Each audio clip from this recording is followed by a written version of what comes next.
یہ بہت بڑی نعمتیں ہیں. ٹھیک ہے. تو ان نعمتوں کا انسان اس پہ جب غور کرے گا تو پھر اس کو اپنی یہ جو بظاہر بصارت سے محرومی یا پاؤں کا ٹیڑھا ہونا یا ایک پاؤں کا ہونا ایک کا نہ ہونا یا دونوں ہی پاؤں کا مفلوج ہونا، تو یہ جو ایک کمی ہے، یہ انشاءاللہ جو اتنی بڑی بڑی نعمتوں کا تصور کرے گا تو اس نعمت کی کمی کا احساس اس کو ختم ہو جائے گا. دوسرے لفظوں میں ہم یہ کہیں گے کہ احساس کمتری جاتا رہے گا. اور اس طرح ہمارے اسلاف کے واقعات میں ایسا ایک ملتا ہے کہ ایک بزرگ کہیں سے گزرتے ہیں، دیکھتے ہیں کہ ایک شخص ہے جو اپنے اس کے ہاتھ بھی مطلب نہ ہونے جیسے ہیں، پاؤں سے بھی وہ معذور ہے، اور اسی طریقے سے وہ نابینا بھی ہے، اس کو دکھائی بھی نہیں دیتا، اور بس اس کی زبان پہ یہ جاری ہے کہ یا اللہ تیرا شکر ہے، یا اللہ تیرا شکر ہے، یا اللہ تیرا شکر ہے.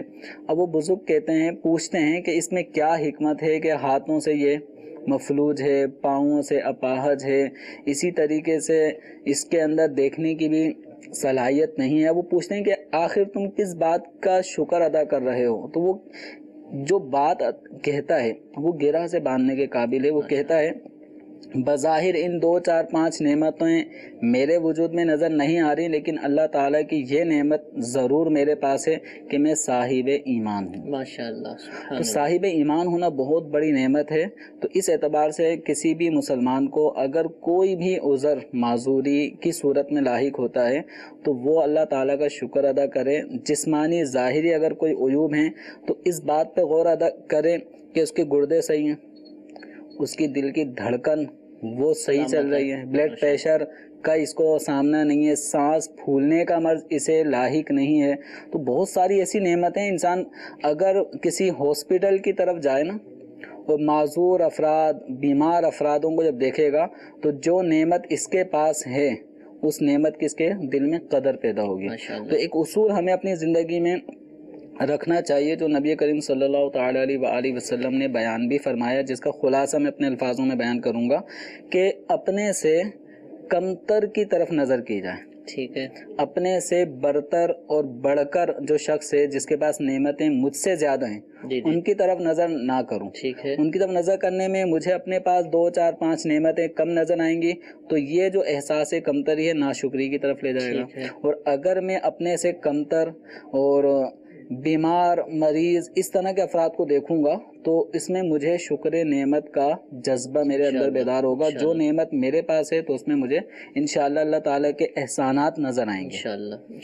اور یہ ساری جو چیزیں آپ نے بیان فرمائی ہیں صرف یہ جو ڈسیبل جو ہوتے ہیں معذور جسمانی طور پر ان نعمتوں کی کمی والے نہیں، جو دیگر نعمتوں کی کمی پاتے ہیں وہ بھی ان چیزوں پر. یہ حدیث مبارکہ گویا اگر کوئی احساس کمتری کا شکار ہے نا، جی جی، اور وہ اسی میں نفسیاتی مریض بنتا چلا رہا ہے کہ میرے پاس یہ نہیں وہ نہیں، یہ چیز چھٹ گئی، وہ بھی چیز میرے ہاتھوں سے جاتی رہی، نوکری تھی وہ بھی جاتی رہی، تو یہ اپنے سے کمتر شخص کو غور کرے گا، اس پہ توجہ دے گا تو اپنے اندر بہت ساری نعمتیں اس کو نظر آئیں گی. ٹھیک ہے. اور انشاءاللہ یہ جذبہ شکر نعمت والا جب انسان میں پیدا ہو جاتا ہے تو قرآن پاک میں لئن شکرتم لازیدنکم، کہ اگر تم شکر گزاری کرو گے تو میں تمہاری نعمتوں میں اضافہ کر دوں گا. تو انشاءاللہ وعدہ الہی پورا ہوگا. ہم یہ شرط پوری کر دیں کہ ہم شکر کرنے والے بن جائیں. سبحان اللہ. مفتی انس صاحب سے میں سوال کرنا چاہوں گا کہ ابھی یہ تو معذور افراد جو ہیں ان کے اعتبار سے فرمایا کہ ان کو یہ کام کرنے چاہیے، احساس کمتری یوں دور کرنی چاہیے، کہ جو ان افراد کے مقابل ہیں کہ جو بظاہر جو ہے ان نعمتوں سے محروم نہیں ہیں، صحیح سلامت ہیں، ان کا ان افراد کے بارے میں کیا رویہ ہونا چاہیے کہ کیا ان کو، جیسا کہ میں نے شروع میں بھی سوال میں عرض کیا تھا کہ ان کی طرف سے بعض دفعہ ایسے جملے، ایسے اعمال، ایسی چیزیں آ جاتی ہیں کہ یہ لوگ احساس کمتری کا شکار ہو جاتے ہیں. یہاں تک کہ ایسا بھی ہوتا ہے کہ بعض معذور افراد ایسے ہوتے ہیں کہ وہ جو صحیح سلامت لوگوں جیسا کام کر رہے ہوتے ہیں، اگر ان کی مدد کرنے جائیں نا تو اس پر بھی ان کو محسوس ہو رہا ہوتا ہے. یہ تو چلیں اس کی ایک اچھی نیت ہوتی ہے کہ اس کی مدد کرنا چاہتے ہیں، لیکن بعض دفعہ ہم ان کو ان کے ناموں سے پکار دیتے ہیں یا کسی اور اعتبار سے ان کے اوپر کوئی جملہ کس دیتے ہیں کہ جس کی وجہ سے وہ احساس کمتری کا شکار ہوتے ہیں. تو ایسے افراد کے لیے آپ کیا مدنی پھول ارشاد فرمائیں گے؟ بسم اللہ الرحمن الرحیم. ایسے افراد کے لیے تو یہی کہا جائے گا کہ شریعت کے احکامات میں سے کسی بھی مسلمان، چاہے وہ مسلمان اندھا ہو، چاہے وہ اپاہج ہو، کسی بھی طرح کا ہو، اس کے حقوق اسی طرح برقرار ہیں۔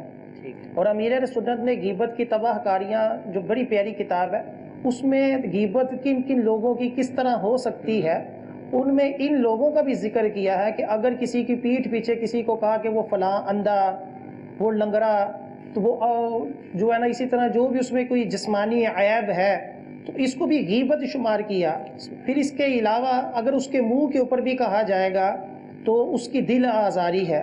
پھر اگر اس کو دیکھ کر ہم مسکرائیں گے یا کسی نے بھی اس کو دیکھ کر اس کا مذاق اڑایا تو یہ اس کے لیے زیادہ فیل ہوگا اور اس کے لیے زیادہ دل آزاری کا سبب ہوگا کہ اللہ تعالیٰ نے جو چیز مجھے نہیں عطا فرمائی اس کے اوپر میرا مذاق اڑایا جا رہا ہے۔ تو یہ چیزیں وہ ہوتی ہیں کہ جس کی ہمیں بڑی احتیاط چاہیے، نہ صرف اپنی بلکہ بعض وہ ہمارے ساتھ کوئی چھوٹا بچہ ہے اور وہ اس طرح کے کسی شخص کو دیکھ کر جب مسکرائے، اس کا مذاق بنائے، تو ہماری ذمہ داری ہے ہم اپنے اس بچے کو بھی سمجھائیں کہ بیٹا ایسی بات نہیں کرنی چاہیے، اس طرح اس کی دل آزاری ہوگی، یہ شرعی طور پر اللہ تعالیٰ اس سے ناراض ہوتا ہے، یہ شرعاً گناہ ہے۔ تو ہم اپنے بچوں کو بھی سمجھائیں، کیونکہ بعض دفعہ ایسا ہوتا ہے کہ بچے جو ہوتے ہیں نا وہ ان لوگوں کا زیادہ مذاق بنا لیتے ہیں، حالانکہ بڑے بعض دفعہ نہیں بناتے۔ تو ہم نے اپنے اور اپنے بچوں دونوں کو اس سے باز رکھنا ہے۔ ٹھیک ہے، بعض دفعہ ہم بڑی لائٹ وے میں گفتگو کر رہے ہوتے ہیں، کسی کو موٹا کہہ دیا، کسی کو کچھ ہو سکتا ہے کہ وہ محسوس نہ کرتا ہو، لیکن بچے اس سے تربیت لیتے ہیں اور پھر ایسا شخص کو بھی یہ کہنا شروع کر دیتے ہیں کہ جو ان چیزوں کو محسوس کرتا ہے، کسی کو کالا کہہ دینا، کسی کو چھوٹا کہہ دینا، کسی کو ٹھگنا کہہ دینا، کسی کو موٹا کہہ دینا۔ تو بڑی اچھی مفتی صاحب نے ترغیب دلائی، توجہ دلائی کہ امیر اہل سنت دامت برکاتہم العالیہ نے غیبت کی تباہ کاریاں، یہ بہت ہی پیاری کتاب ہے اور اپنے موضوع پر اردو زبان پر ایک انوکھی اچھوتی کتاب ہے، اتنی تفصیل کے ساتھ اور اس انداز سے کہ جس طرح مثالیں دے دے کر امیر اہل سنت نے بیان فرمایا، آپ کو یہ کوئی کتاب نہیں ملے گی۔ اس کتاب کو اس حوالے سے بھی کہ جو ہمارا موضوع چل رہا ہے اور مطلقاً بھی پڑھنا چاہیے اور ضرور پڑھنا چاہیے، اور پھر ہمیں اندازہ ہوگا کہ کس قدر ہمارے کلام کے اندر لوگوں کی دل آزار گفتگو، لوگوں کی تکلیف کا باعث گفتگو، غیبت پر مشتمل گفتگو ہوتی ہے۔ تو یہ کتاب پڑھنے سے اس کی معرفت ہوگی، بچنے کا جذبہ ملے گا اور انشاءاللہ عزوجل اس کے فوائد ظاہر ہوں گے۔ ضرور کچھ احکام ان کے حوالے سے، معذور افراد کے حوالے سے، نابینا شخص امامت کروا سکتا ہے کہ نہیں؟ عموماً ہم دیکھتے ہیں کہ حفاظ کرام جو نابینا ہوتے ہیں وہ تراویح کی نماز میں امامت کرتے ہوئے دکھائی دیتے ہیں، تو کیا یہ جائز ہے؟ یہ جو کر رہے ہوتے ہیں ٹھیک ہے، کرنا درست ہے؟ اگر نابینا شخص مسائل نماز اچھی طرح جانتا ہے اور طہارت وغیرہ کے حوالے سے بھی احتیاط کرتا ہے، جیسے اگر اس کے جسم پہ کوئی چیز لگ گئی تو اب اس کے بارے میں لوگوں سے پوچھ لیتا ہے بھائی یہ کیا چیز لگی ہے، ٹھیک ہے، لوگ بتاتے ہیں یہ ناپاک کوئی چیز لگ گئی ہے، یا بچے نے پیشاب اس کے گود میں کر دیا جو اس کو محسوس ہو گیا اور اس نے وہ خود پاک کر لیا یا کسی سے پاک کروا لیا، ٹھیک ہے، تو یوں طہارت وغیرہ کے مسائل پر بھی وہ اچھی طرح احتیاط رکھتا ہو، ٹھیک ہے، قرات بھی درست ہو اور دیگر اعتبار سے لائق امامت جو اوصاف ہیں وہ اوصاف بھی اس کے اندر پائے جاتے ہیں۔ ٹھیک ہے، اب بس یہ ہے کہ اس کی امامت کی اب دو صورتیں بن جاتی ہیں۔ ایک یہ ہے کہ اس سے بھی زیادہ علم اور معرفت رکھنے والے، مسائل نماز سمجھنے والے لوگ موجود ہیں، صحیح، یعنی اس سے بڑھ کر عالم موجود ہیں یا اس کے برابر علم والا کوئی شخص موجود ہے، تو بہتر یہ ہے کہ نابینا شخص امامت نہ کروائے۔ اچھا، بہتر یہ بہتر کروائے گا تو نماز ہو جائے تو گی، اس نماز ہو جائے گی۔ ٹھیک ہے، ایسی صورت میں کراہت تنزیہی ہے، ٹھیک ہے، اولا یہ ہے، بہتر یہ ہے کہ یہ امامت نہ کروائے۔ ٹھیک ہے، لیکن اگر وہ لوگوں میں یہی سب سے زیادہ فائق ہے، لائق ہے، مسائل وغیرہ سب اس کو ازبر ہیں، یا وہ مقرر ہے اس جگہ کا امام ہے تو عام طور پہ امام اسی کو مقرر کیا جاتا ہے جو نمازیوں پر علم اور مسائل، طہارت، اس طرح کی جو بنیادی ضروری معلومات ہیں ان پر وہ فوقیت رکھتا ہوا۔ اگر وہ لوگوں میں سب سے زیادہ اہل ہے نماز کے حوالے سے تو پھر افضل یہ ہے کہ یہی امامت کروائے۔ ٹھیک ہے، تو اب یہ ہے کہ نابینا افراد کے، جیسے آپ نے تراویح میں کہا، تو تراویح میں عام طور پہ نابینا افراد اگر امامت کروا رہے ہوتے ہیں تو اس میں کوئی حرج نہیں ہے، کہ چونکہ وہ حافظ قرآن بھی ہوتے ہیں اور اگر مسائل نماز اور طہارت ان سب چیزوں کی احتیاط کرتے ہیں تو ان کے پیچھے تراویح پڑھنے میں یا پنجگانہ نماز کی امامت میں حرج نہیں ہے۔ ٹھیک ہے۔ اچھا حضور، مفتی انس صاحب سے میں پوچھنا چاہوں گا کہ اپاہج جو معذور شخص ہے یا اندھا ہے، اپاہج چلنے کے اندر ظاہر سی بات اس کو مشکل کا سامنا ہے، اور جو نابینا ہے جو دیکھ نہیں پا رہا اس کو بھی ظاہر سی بات ہے کسی مقام پر پہنچنے میں تکلیف کا سامنا ہے، تو کیا ایسے اشخاص لحاظ پر جماعت واجب ہوگی کہ وہ جماعت کروائیں؟ یہ تو جو ہم نے مسئلہ سنا وہ یہ ہے کہ مسجد میں موجود ہے، جماعت کروانا چاہے تو نابینا کروا سکتا ہے، لیکن کیا عام جو افراد ہیں کیا ان پر لازم ہے کہ گھروں سے نکلیں اور مسجد میں جماعت کے ساتھ نماز پڑھیں؟ شرعی طور پر تو جو اپاہج ہو یا جو اندھا ہو اس کے اوپر جماعت سے نماز پڑھنا یہ واجب نہیں ہے، ٹھیک ہے، اگرچہ کوئی ان کو مسجد تک لے کر جا بھی سکتا ہو، یعنی اس کا بیٹا ہے، اس کا بھائی ہے، یا اس نے کسی کی ڈیوٹی لگائی ہے کہ وہ اس کو مسجد میں لے جاتے ہیں۔ اب آیا کہ جب اس کا کوئی لے کر جانے والا ہے تو اب اس کے اوپر کیا واجب ہے؟ تو شرع نے کہا کہ اب بھی اس کے اوپر واجب نہیں، البتہ اگر کسی کی ڈیوٹی لگائی ہے یا خود تھوڑی مشقت کر کر مسجد میں جا کر جماعت سے پڑھتا ہے تو یقیناً اس کے لیے بہت زیادہ ثواب کا باعث ہے۔ تو شرع نے ان کا لحاظ رکھتے ہوئے، کیونکہ اسلام ایک بڑا پیارا دین ہے، اس میں ہر ایک کو اتنا ہی آزمایا جاتا ہے جتنا کہ وہ برداشت کر سکے، تو اندھے کے اوپر اگر جماعت واجب کہی جائے تو اس میں بہت زیادہ حرج ہے۔ اسی طرح جو اپاہج ہے، جو چل کر نہیں جا سکتا، اس کے لیے بھی بہت زیادہ حرج ہے۔ تو شریعت نے ان چیزوں کا لحاظ رکھتے ہوئے ان کے اوپر جماعت کو لازم نہیں قرار دیا، بلکہ یہ کہا کہ گھر میں بھی پڑھ لیں گے تو ان کو جماعت کے ساتھ نماز نہ پڑھنے کا گناہ نہیں ہوگا، البتہ اگر جماعت کے ساتھ نماز پڑھیں تو یہ نور علی نور ہے۔ ماشاءاللہ۔ اور اگر جذبہ سلامت ہونا تو پھر یہ چیزیں رکاوٹ بھی نہیں بنتی، اگرچہ شریعت کا حکم تو بیان کر دیا کہ جماعت واجب نہیں، لیکن ہم نے بہت سارے ایسے افراد کے جو معذور ہیں، دیکھ نہیں پاتے، چلنے میں مشکل ہے، ان کو مسجد میں آتے ہوئے دیکھا ہے۔ میں خود جہاں پہلے میری رہائش تھی، بچپن میرا گزرا ہے، وہاں دو بھائیوں کو میں نے دیکھا، دونوں حافظ تھے اور مدنی ماحول سے وہ وابستہ بھی ہیں الحمدللہ۔ وہ یعنی کافی دور ان کا گھر تھا مسجد میں، لیکن وہ پانچوں نمازوں کے اندر اکیلے ہی بغیر کسی کی مدد سے، اللہ تعالیٰ نے ان کو ایسی کوئی طاقت دی تھی کہ وہ راستوں کو بھی سمجھتے تھے اور بالکل سیدھا مسجد میں جاتے تھے اور مسجد سے سیدھا اپنے گھر آ جاتے تھے۔ ایسے اور بھی بہت سارے افراد دیکھے گئے اور کئی ایسے بھی ہیں کہ جو بالکل ٹھیک ہیں، سلامت ہیں، مسجد کے ساتھ ہی گھر ہے، جماعت کے ساتھ نماز پڑھ سکتے ہیں، کوئی عذر بھی نہیں ہے، تو ان کو یہ سعادت نہیں مل پاتی۔ اللہ تعالیٰ ہم سب کو جماعت کے ساتھ نماز پڑھنے کی توفیق و سعادت عطا فرمائے۔ جو آپ نے جن کی مثال دی ہے، تو جمعہ کے حوالے سے فقہ کرام نے ایسے دو نابیناؤں میں فرق بیان کیا ہے۔ اچھا، کہ ایسا نابینا شخص کہ جو آپ نے جس کا کہا کہ وہ خود ہی آ جایا کرتے تھے، تو بعض نابینا باقاعدہ ایسے ہوتے ہیں، وہ باقاعدہ آفس بھی جاتے ہیں، ہاتھ میں اسٹک ہوتی ہے، وہ جا رہے ہوتے ہیں اور راستے ان کو بالکل اندازہ ہو رہا ہے، قدم گنے ہوتے ہیں، کیا ہوتا ہے، وہ گلیاں یا قدم یا اس انداز سے اللہ تعالیٰ ان کی ایک حس ایسی پیدا کر دیتا ہے کہ جو عام طور پہ بصارت رکھنے والے اس سے محروم ہوتے ہیں۔ تو اگر کوئی نابینا ایسا ہے کہ جو مسجد میں اکیلے آ جا سکتا ہے، ٹھیک ہے، تو اس کے اوپر جمعے کی نماز لازم ہوگی، ورنہ نہیں ہے۔ ورنہ اگر وہ ایسا ہے کہ جو مسجد تک اکیلے نہیں جا سکتا ہے، نابینا، اور مسجد اکیلے نہیں جا سکتا، تو اس پہ جمعہ فرض نہیں ہوگا۔ لیکن بعض نابینا باقاعدہ اپنے اپنے جہاں انہیں جانا ہوتا ہے بغیر کسی کے ہاتھ پکڑائے وہ اکیلے وہاں پہنچ جاتے ہیں، جیسے مسجد میں پہنچ جاتے ہیں۔ بعض لوگوں کی مسجد قریب ہی ہوتی ہے، ٹھیک ہے، تو جب مسجد قریب ہے اور اکیلے بھی وہ مسجد میں جا سکتا ہے تو اس کے اوپر جمعے کی نماز فرض ہوگی۔ جو مفتی صاحب نے جواب ارشاد فرمایا وہ جماعت کے حوالے سے تھا۔ ٹھیک ہے، ٹھیک ہے، ٹھیک ہے، یہ مسئلہ بھی پیش نظر ہے۔ جو نابینا افراد ہو سکتا ہے ان کو اپنے حوالے سے مسئلہ معلوم ہو کہ ہم پر جماعت واجب نہیں ہے، لیکن ہو سکتا ہے کہ یہ مسئلہ معلوم نہ ہو، کہ جو مفتی صاحب نے آخر میں ارشاد فرمایا کہ جو عام طور پر پہنچ جاتے ہیں، جن کو راستہ معلوم ہوتا ہے، بغیر کسی کی مدد سے پہنچنا ان کا ممکن ہوتا ہے، وہ جاتے بھی ہیں، تو ان کے اوپر جمعے کی جماعت، جمعے کی نماز جو ہے وہ واجب ہوگی، ان کو ادا کرنی ہوگی۔ کالز بھی کچھ ہمارے پاس موجود ہیں، پہلی کال سلسلے میں شامل کرتے ہیں۔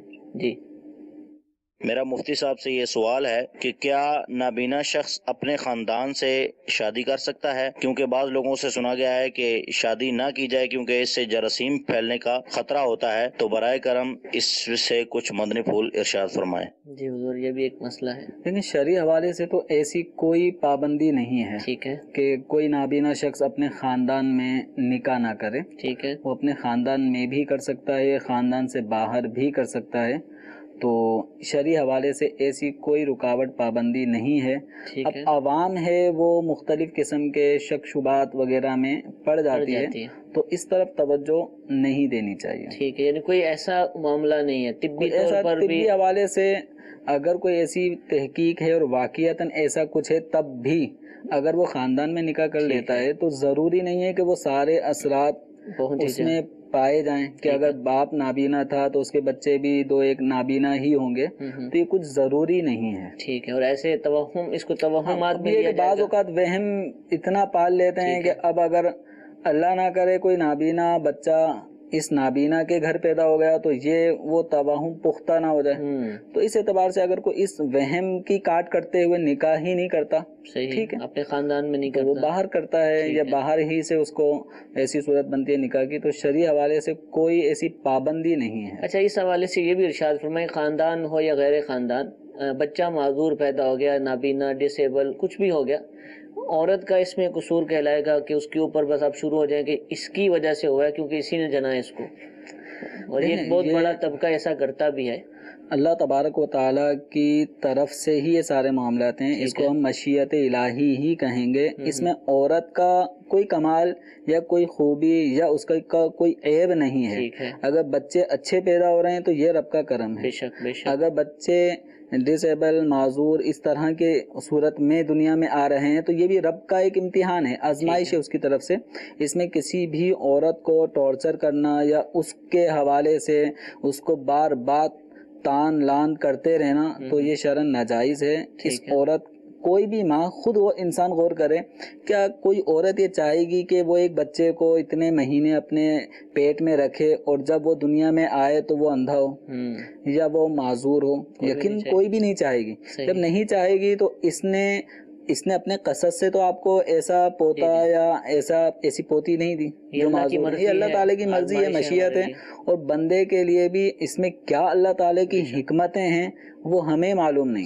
صحیح. تو اس لیے عورت پر کسی بھی طور پر لان تان نہیں کرنا چاہیے. اسی طرح بعض ہو سکتا ہے افراد مرد کے حوالے سے اسی قسم کے خیالات پالیں گے تمہاری وجہ سے یہ بچے میں معذوری آئی ہے، تو آدمی کے اختیار میں یہ چیز نہیں ہے، اس لیے اس کو بھی کسی بھی طور پہ الزام نہیں ڈالا جا سکتا. ٹھیک ہے جی، ایک کال سلسلے میں شامل کرتے ہیں. جی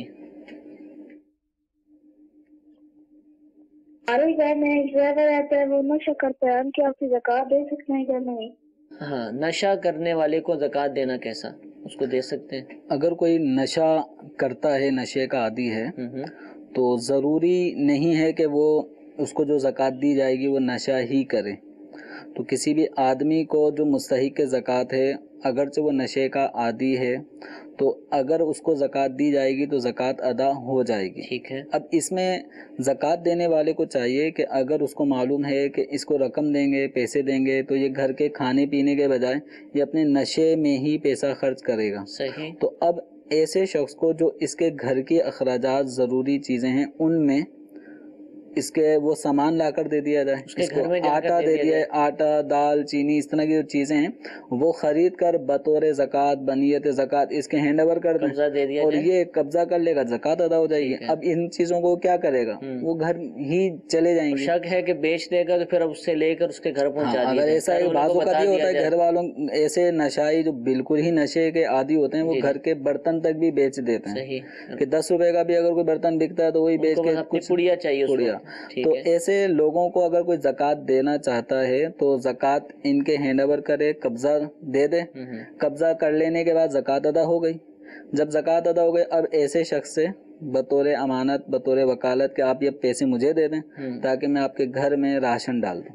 تو یہ ایک بہتر طریقہ ہے کہ قبضہ کر لینے سے زکوٰۃ بھی ادا ہو گئی. اب خطرہ بھی وہ ٹل گیا کہ یہ چیزیں بیچ دے گا، تو گھر کے اس سے رقم لے کے اب اس سے اختیار لے لیں کہ اب آپ کے بچوں کے کپڑے یا اس طرح کی ضروری چیزیں ہیں وہ اب آپ کے گھر والوں تک پہنچا دی جائیں گی.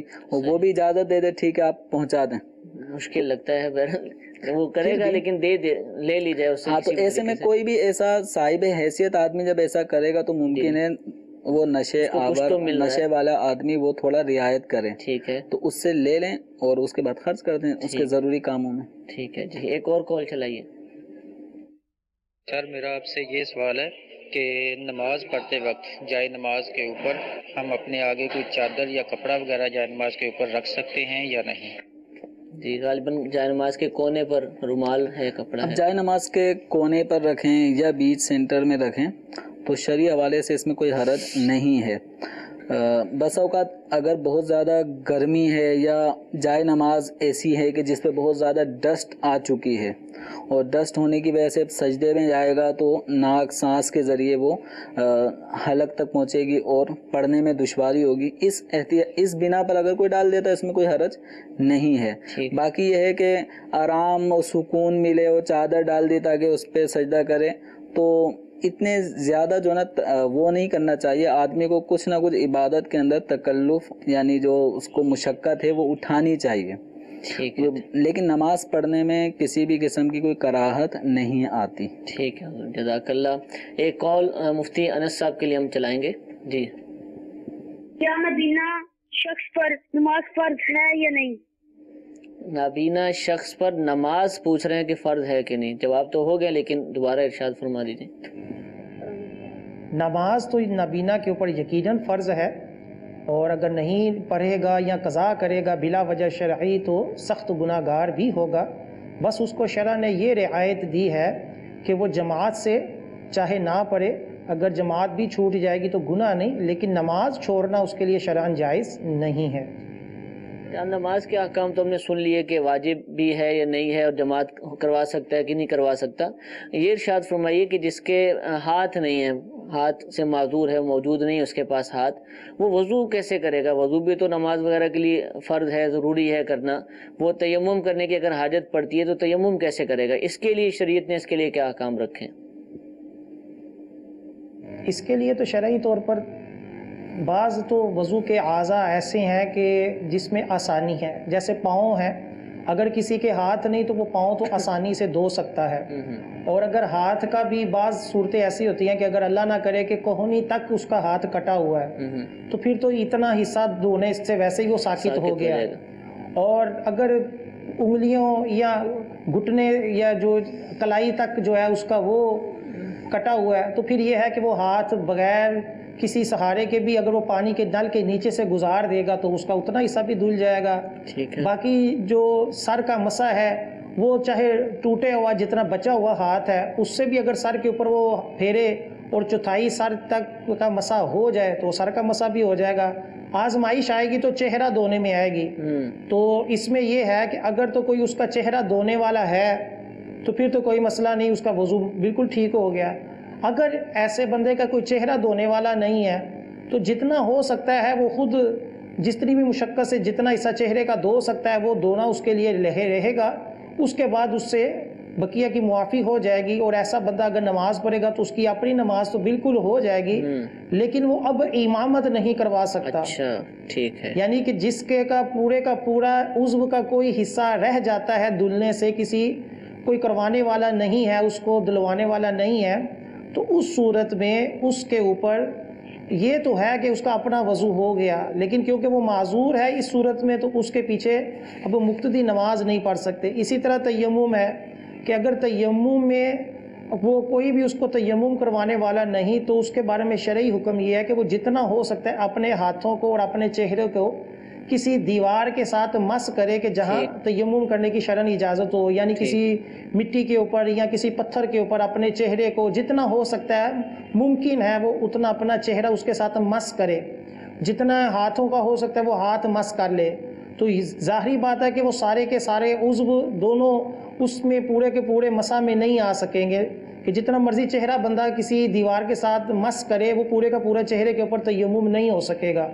تو ایسی صورت میں بھی اس کو کہا جائے گا کہ جتنا ہو سکتا ہے اتنا تیمم کر لو، اور بقیہ جو ہے وہ تمہارے اوپر معاف ہے. تم خود تو اس میں نماز پڑھ سکتے ہو لیکن امامت نہیں کروا سکتے. ٹھیک ہے. کس قدر ان کو آسانیاں دی گئی ہیں، ان کی حسب حال ہی احکام لازم کیے گئے ہیں، لیکن ساتھ یہ احکام سنتے ہوئے کہ جو افراد ان نعمتوں سے مالا مال ہیں، یہ نعمتیں موجود ہیں، ان کو بھی اللہ کا شکر ادا کرنا چاہیے کہ ہمیں جب وضو کرنا ہوتا ہے کسی سے مدد نہیں لینی پڑتی، کسی کا ہمیں انتظار نہیں کرنا پڑتا، اور ہم اللہ تعالیٰ کی طرف سے جو احکام ہم پر نافذ ہیں بڑی آسانی سے ان کو ادا کر سکتے ہیں. تو وہ اسلامی بھائی، وہ مسلمان کہ جو ان عبادتوں سے دور ہیں، ان احکامات پر عمل کرنے سے دور ہیں، تو ان کو بھی ان احکام کو سننے کے بعد جذبہ حاصل کرنا چاہیے اور اللہ کی عبادت کے اندر بڑھ چڑھ کر جتنا بھی ان کے اوپر لازم ہے، فرض ہے، اس کو ادا کرنا چاہیے.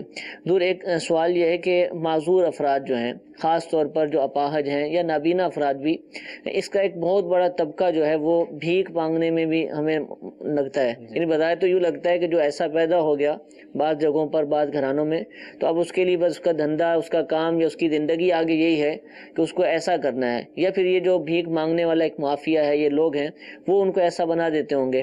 یا جو نبینا ہے وہ بھی بھیک مانگ رہا ہوتا ہے اگر وہ کچھ نہیں کر پا رہا. حالانکہ بہت سارے ایسے معذور افراد بھی دیکھے گئے ہیں کہ وہ کسب حلال کرتے ہیں، کما رہے ہوتے ہیں.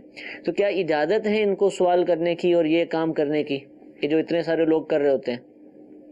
دیکھیں، اس میں یہ ہوتا ہے کہ ایک آدمی چاہے وہ تندرست ہی ہے، ٹھیک ہے، اگر اس کے پاس آج کے وقت کا کمانے کا، کھانے پینے کا کچھ بھی نہیں ہے، ٹھیک ہے، اور اس وقت اس کو کہیں نوکری بھی نہیں مل رہی کہ جہاں پہ وہ جا کے کچھ کام کر سکے اور نوکری مل سکے، اور واقعتاً کوئی ایسی چیز بھی گھر کی یا اس کی ملک میں غیر ضروری کہ جس کو بیچ کر وہ اپنی کفایت کر سکے، تو اگر جس کے پاس ایک دن کے بھی کھانے پینے کی کوئی ایسی چیز نہیں ملتی تو وہ اس ضرورت کے حوالے سے سوال کر سکتا ہے. ٹھیک ہے، وہ ضرورت پوری ہو گئی. اب یہ نہیں کہ روزانہ یہی روٹین بنا لے، جس دن یہ کنڈیشن ہے اس دن جس دن ایسی کنڈیشن. بعض اوقات ایسا ہوتا ہے ایک آدمی سفر کر کے پہنچتا ہے، جیب کٹ جاتی ہے اور کچھ بھی اس کے پاس نہیں رہتا، ٹھیک ہے، کھانے پینے، بالکل وہ امیر ہوتا ہے، اے ٹی ایم کارڈ بھی نہیں ہے، موبائل بھی گیا، کوئی رابطہ نہیں کر سکتا. ٹھیک ہے. اب ایسے آدمی کو کوئی قرض بھی نہیں دے رہا ہو، تو اب وہ اگر بس ضرورت کھانے پینے اور اپنے گھر پہنچنے کی حد تک کسی سے قرض لے لے، وہ نہیں ملتا، تو یوں وہ سوال کر سکتا ہے. ٹھیک ہے. تو اب جو اپاہج ہیں، سوال کتنا کر سکتے ہیں یہ بھی ارشاد فرمائیے. جتنی اسے ضرورت حاجت ہے اتنی، جیسے کرایہ چاہے تو جتنا کرایہ، کھانا کھانا اتنے ہی پیسے لے. تو اب جو اپاہج افراد ہیں، اب اپاہج افراد کا بھی یہ نہیں کہ جیسے آپ نے سوال کے شروع میں کہا کہ جو یوں پیدا ہو گئے تو اب گویا یہی اب بھیک مانگنا ان کا پیشہ، ایسا نہیں ہے. ٹھیک ہے. تو بہت سارے ایسے افراد کے جو معذور ہیں لیکن وہ قصب حلال کرتے ہیں، جیسے پاؤں سے معذور ہے لیکن ہاتھ سلامت ہیں، تو وہ ایسا کام کرتے ہیں جو ہاتھوں سے ہوتا ہے، گھر بیٹھے وہ کام کر رہے ہوتے ہیں. تو نابینا افراد بھی باقاعدہ کام پہ جا رہے ہوتے ہیں، وہ جو ان کے بساط میں طاقت میں ہوتے ہیں وہ کام کر رہے ہوتے ہیں.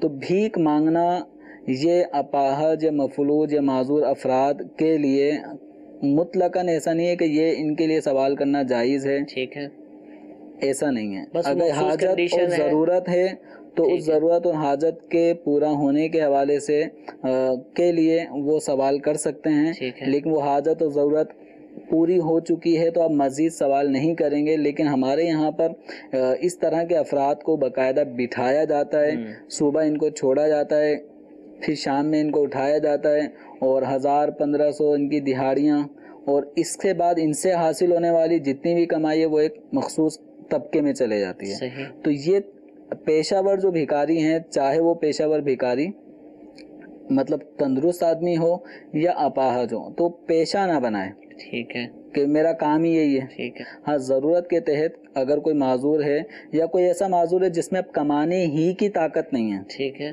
ٹھیک، کوئی کام اس کو نہیں آتا، کوئی ہنر نہیں آتا، کام کرنے کی بھی طاقت نہیں ہے، تو اب وہ اپنے، وہ ایک معذور ہے، اب وہ مستقل بھی اگر حسب ضرورت مطالبہ کرتا ہے تو یا کوئی اس کی مستقل روٹین کے مطابق اس کو دے رہا ہے تو اس میں کوئی حرج نہیں ہے. لیکن بہرحال ایک آدمی کو اپنے طور پہ ضرور کوشش کرنی چاہیے کہ اگر باہر جا کے کام نہیں کر سکتا تو گھر بیٹھے بھی بہت سارے کام جائز مل سکتے ہیں، وہ کام کرے، وہ ہنر سیکھے. اور بہت سارے ایسے بھی معذور ہیں کہ جو بالکل جو ہے نا کسی کے محتاج نہیں ہونا چاہتے، قناعت ان کے اندر کوٹ کوٹ کے بھری ہوئی ہوتی ہے، کرتے ہیں، قصبے حلال کرتے ہیں ماشاءاللہ۔ اللہ تعالیٰ ان کے نقش قدم پر جو ایسے دیگر معذور افراد ہیں ان کو چلنے کی توفیق عطا فرمائے۔ سلسلے کا وقت ختم ہوا، اللہ تعالیٰ ہم سب کو عمل کی توفیق عطا فرمائے، آمین بجاہ النبی الامین۔ صلو علی الحبیب صلی اللہ تعالی علی محمد صلی اللہ علیہ وسلم۔ گزارے کیسے زندگی، آؤ علماء سے پوچھ لیں، آئے جو مشکل پیش کوئی، آؤ علماء سے پوچھ لیں۔